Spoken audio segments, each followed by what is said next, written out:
Bismillahirrahmanirrahim. Assalamualaikum warahmatullahi wabarakatuh.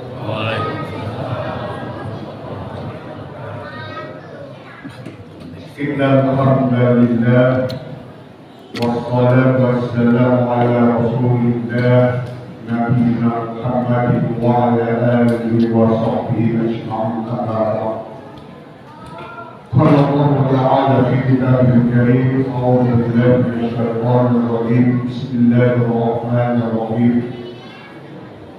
يا أيها الذين آمنوا كتب عليكم الصيام كما كتب على الذين من قبلكم لعلكم تتقون. وقال النبي صلى الله عليه وسلم كم صائم ليس له من صيامه إلا الجوع والعطش. صدق الله العظيم وصدق رسوله النبي الكريم ونحن على ذلك من الشاهدين والشاكرين والحمد لله رب العالمين. Ibu bapak jamaah sholat isya dan sholat tarawih yang dimuliakan Allah. Pertama-tama marilah senantiasa kita memanjatkan puji syukur kehadirat Allah Subhanahu wa Ta'ala yang mana berkat nikmat iman, nikmat Islam serta nikmat sehat walafiat kita semua masih dapat berkewajiban dapat hadir di tempat yang mubarak ini dalam rangka melaksanakan salah satu kewajiban kita sebagai umat Islam, yaitu melaksanakan sholat isya. Kemudian kita sudah melanjutkan dengan sholat tarawih. Sejenak kita isi dengan tausiah Ramadan. Mudah-mudahan perayaan kita di berbagai beberapa ini mendapatkan nilai ibadah dan ridha dari Allah Subhanahu wa Ta'ala. Salawat dan salam senantiasa kita limpahkan kepada junjungan kita Nabi Muhammad sallallahu alaihi wasallam yang telah mengangkat kuat manusia dari alam yang gelap gulita kepada alam yang terang menuju Islam. Ibu bapak yang dimuliakan Allah, firman Allah di dalam Quran surah Al-Baqarah ayat 180, "Alladzina amanu kutiba alaikumus shiyam." Di dalam ayat ini yang diserukan, yang dipanggil oleh Allah Subhanahu wa Ta'ala untuk berpuasa adalah orang-orang yang beriman. Pertanyaannya adalah, apakah kita termasuk orang-orang yang beriman yang dipanggil oleh Allah Subhanahu wa Ta'ala?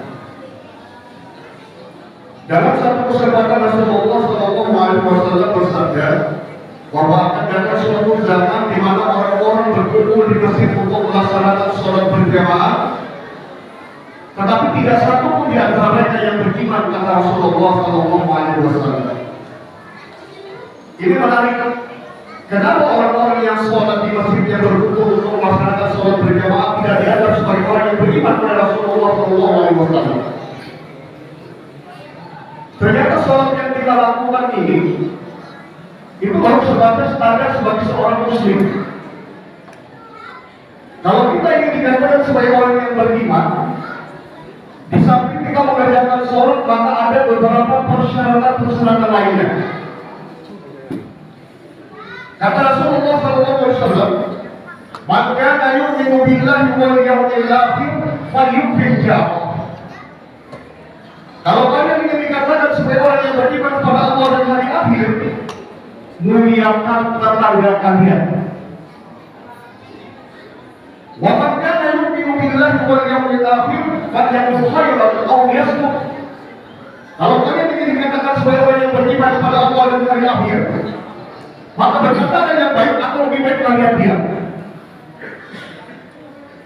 Wa man kana yu'minu billahi wal yawmil akhir falyasilu rahimah. Kalau kalian ingin dikatakan sebagai orang yang beriman pada Allah dan hari akhir, sambutlah tali silaturahim. Kemudian Rasulullah bersabda, "Ma'amana bi wa bata syab'anan wa jahu ja'ul ila jambi wa huwa ya'lamu." Tidak beriman salah seorang di antara kalian kepadaku, kata Rasulullah sallallahu alaihi wasallam, kalau kalian tidur dengan perut yang kenyang, sementara tetangga kalian tidur dengan perut yang kelaparan dan kalian mengetahui tentang hal itu. Dari 4 poin hadis ini, maka kita dapat dari suatu kesimpulan bahwa tanda-tanda orang yang beriman terletak dari tanggung jawabnya di tengah-tengah masyarakat. Apakah dia akur dengan tetangganya? Apakah dia orang-orang yang selalu menjadi tali silaturahim? Apakah dia orang-orang yang selalu berkata yang baik? Dan apakah dia orang-orang yang mempunyai kepedulian sosial terhadap sesamanya? Jadi Rasulullah yang mengatakan kepada kita akan dalam suatu zaman orang berkumpul di masjid untuk melaksanakan sholat berjamaah, tetapi tidak akur dengan tetangganya. Dia sholat tetapi dia memutuskan tali silaturahim. Dia sholat tetapi yang keluar dari lisannya adalah perkataan yang tidak baik. Dia sholat tetapi dia tidak mempunyai kepedulian sosial terhadap sesamanya. Kalau ada orang yang sholat seperti ini, dia sholat tetapi tetangganya dia tidak akur. Dia sholat yang keluar dari lisannya adalah perkataan yang tidak baik. Dia sholat tetapi tidak menjadi tali silaturahim, dan dia sholat tetapi tidak mempunyai kepedulian sosial terhadap sesamanya. Maka dapat dipastikan sholat yang dia lakukan itu adalah sholat yang tidak bernilai di sisi Allah Subhanahu wa Ta'ala. Ma'asyiral muslimin rahimakumullah, semua ibadah di dalam ajaran Islam ini di dalamnya ada yang disebut dengan pesan moral. Dari semua ibadah yang kita lakukan ini ada tujuannya bagaimana mendekatkan kita kepada Allah Subhanahu wa Ta'ala. Sampai Rasulullah SAW menilai keberhasilan suatu ibadah yang kita lakukan sejauh mana kita mampu melaksanakan pesan moral dari ibadah yang kita lakukan ini. Kalau kita beribadah tetapi pesan moral dari ibadah yang kita lakukan itu tidak mampu kita aplikasikan di luar ibadah, sebagai contoh sholat. Wa aqimus sholat inna sholata tanha 'anil fahsya'i wal munkar. Tegakkanlah sholat, karena sholat yang kalian kerjakan itu akan mencegah kalian daripada perbuatan keji dan perbuatan munkar. Kalau ada orang yang sholat tetapi sholat yang mampu mencegahnya daripada perbuatan keji dan perbuatan munkar yang dilarang oleh Allah, maka dapat dipastikan sholat yang dilakukan itu tidak akan bernilai di sisi Allah Subhanahu wa Ta'ala. Demikian juga dengan puasa yang kita lakukan. Dalam satu kesempatan di bulan Ramadan, Rasulullah mendengar salah seorang wanita yang mencaci maki tetangganya, yang mencaci maki pembantunya. Kemudian Rasulullah memanggil seseorang untuk membawakan makanan ke hadapan beliau, dan makanan tersebut diberikan kepada si wanita yang mencaci maki pembantunya tadi. Lantas kata Rasulullah, makanlah makanan ini. Si wanita menjawab, ya Rasulullah, aku sudah berpuasa ya Rasulullah. Kemudian Rasulullah kata, bagaimana mungkin kau berpuasa sementara kau tidak mampu mengendalikan lisanmu? Kau berpuasa tetapi kau tidak mampu mengendalikan akhlak dan moralmu. Kemudian Rasulullah bersabda, kami sholatin laisa lahu min siyamihi illa al-ju'a' wal-'atash. Berapa banyak orang yang berpuasa, dia tidak mendapatkan apa-apa dari puasanya itu kecuali lapar dan dahaga. Kenapa? Dia hanya mampu menahan lapar dan dahaga yang terbitkan pada terbenamnya matahari, tetapi dia tidak mampu menjaga akhlak dan moralnya.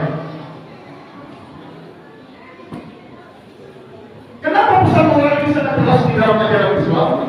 Jelas kata Rasulullah SAW, innama bu'ithtu liutammima makarimal akhlaq.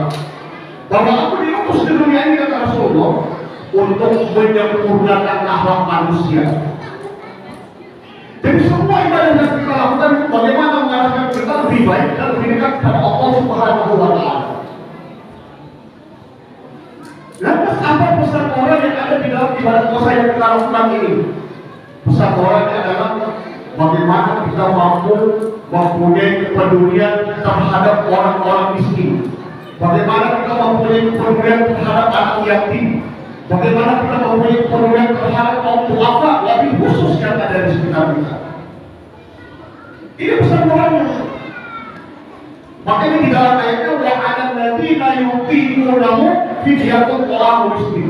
Bagi orang-orang yang tidak mampu berpuasa karena satu dan lain hal, maka dia harus membayar fidyah dengan memberi makan kepada fakir miskin. Pesan moral dari ibadah puasa yang kita lakukan adalah bagaimana kita mempunyai kepedulian terhadap orang-orang miskin. anak yatim, kaum duafa, wabil khusus dari sekitar. Amin. Kalau kita berpuasa tetapi kita tidak mempunyai pedulian sosial, sementara pesan moral dari ibadah itu adalah bagaimana kita memperhatikan orang-orang yang lemah, maka kita belum mampu melaksanakan pesan moral di dalam ibadah puasa yang kita lakukan. Bahkan kalau seandainya terjadi, umpamanya ada suami istri yang melakukan hubungan suami istri di siang harinya di bulan Ramadan. Salah satu takarnya itu apa? Memberi makan kepada 60 fakir miskin. Karena memang pesan moral yang ada di dalam ibadah puasa yang kita lakukan itu adalah bagaimana kita mempunyai kepedulian sosial, bagaimana kita mempunyai perhatian terhadap kaum duafa, terhadap fakir miskin, terhadap anak yatim, wabil khusus yang ada di sekitarnya. Ini pesan moralnya. Nah, oleh karena itu mari kita pahami bahwa ajaran Islam ini dia tidak hanya berbicara tentang ibadah-ibadah yang bersifat ritual seperti ibadah-ibadah pokok. Jangan kita beranggapan kalau kita sudah sholat, sudah puasa sekarang kita adalah orang yang soleh, belum tentu. Jangan kita beranggapan kalau kita sudah sholat, sudah puasa dan lain sebagainya, seakan-akan kita sudah pasti masuk surga, belum tentu. Dalam satu kesempatan Abu Hurairah menghadap kepada Rasulullah SAW. Kemudian Abu Hurairah berkata, "Ya Rasulullah, inna fulanan taqumul lail wa tasumun nahar wa taf'alu wa tasaddaqu wa tu'dhiruna fi lisanaka." Wahai Rasulullah, ada seorang yang dia lagi melaksanakan qiyamul lail di malam harinya. Dia setiap harinya dia lagi berpuasa. Dia juga lagi melaksanakan berbagai macam kebaikan. Dia juga lagi bersedekah. Waktu zikirullah bi lisanika, tetapi dia sering menyakiti hati tetangganya dengan lisannya, ya Rasulullah. Apa yang Rasulullah? La khairu fiha. Tidak ada kebaikan dalam ibadah yang dia lakukan. Bukan hanya tidak ada kebaikan. Samuel dari hadis ini mengatakan, dia min ahli nar, tempatnya di neraka. Alhamdulillah.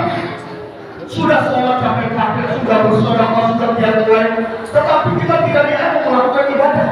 Bahkan tempat kita di neraka, karena kita tidak mampu menjaga akhlak dan moral kita.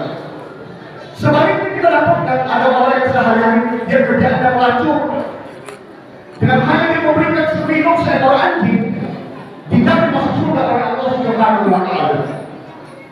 Dan sekali lagi, ajaran Islam ini tidak hanya berbicara tentang ibadah pokok, tetapi bagaimana juga kita memperhatikan hubungan kita dengan sesama, hubungan kita dengan sesama manusia dan sesama makhluk Allah. Ini yang harus kita pahami.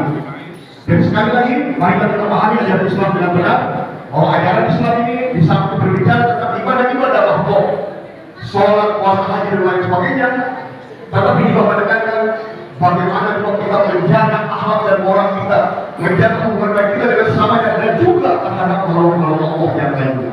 Mudah-mudahan apa yang saya sampaikan pada malam hari bermanfaat, yang benar datangnya dari Allah Subhanahu wa Ta'ala, yang salah mungkin datangnya dari saya seperti apa yang baik.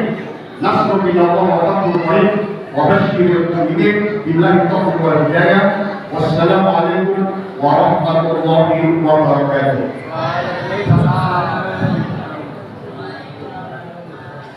فَرَحْمَ اللَّهِ تَعَالَى